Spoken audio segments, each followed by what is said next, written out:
নম্বরটা বেরিয়ে যায়, তখন চোখে কি পড়ে বলুন তো? তখন এই দিদি টাকা দেবেন কেন? এই সিপিএম এই বিজেপি সব রাস্তায় কোর্টে চলে যায় যে 80,000 টাকা করে কেন দিচ্ছেন, আমাদের গভর্নমেন্টের টাকা খারাপ হয়ে যাবে, ফালতু জায়গায় যাচ্ছে। তখন এরা হিন্দু থাকে না, তখন হিন্দুগিরি এদের থেকে বেরিয়ে যায়।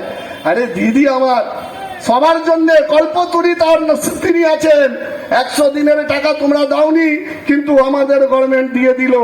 আবাস যোজনা টাকা তোমরা দাওনি কেন কি 2021 সালে হেরেছিলে, 2024 পারো না। মায়েদের কত পাওয়ার সে তো আমরা জানি।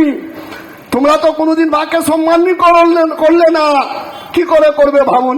জয় শ্রীরাম বলে নিজে সীতাকে ছেড়ে দিয়েছিল, কি করবে বলুন? একে কি করে আমরা বুঝাতে পারবো? বুঝাতে পারবো না। যে নিজে বউকে মাঝ রাস্তায় ছেড়ে দিয়েছিল সে কোনোদিন নারীকে সম্মান দিতে পারে? আমরা তো দিই, আমরা তো মাকে সম্মান দিই। আমাদের আর মা থেকে শক্তি, মা হচ্ছে, মহিলা হচ্ছে শক্তি। যারা বসে আছেন এদের সামনে কেউ টিকতে পারে না।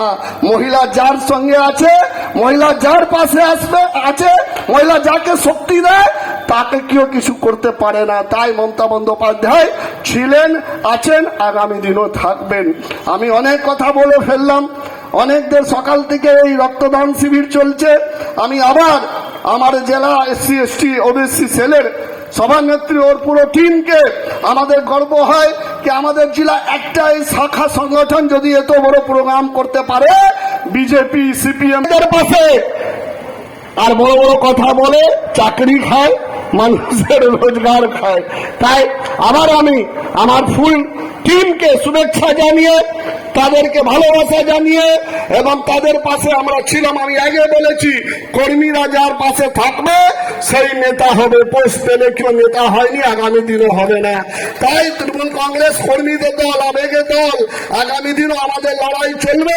শিবপুরের মাটিতে মনোজ তিওয়ারি মন্ত্রী আমাদের গর্ব। আমি অনেকবার বলেছি মনোজ তিওয়ারিকে শিবপুরে না অন্য মানুষরা 2026 সালে আবার প্রমাণ করবে হাবড়ার মাটি, বাংলার মাটি তৃণমূল কংগ্রেসের শক্ত ঘাঁটি। ভালো থাকবেন, সুস্থ থাকবেন, আর আমাদের পাশে থাকবেন। জয় বাংলা। Thank you.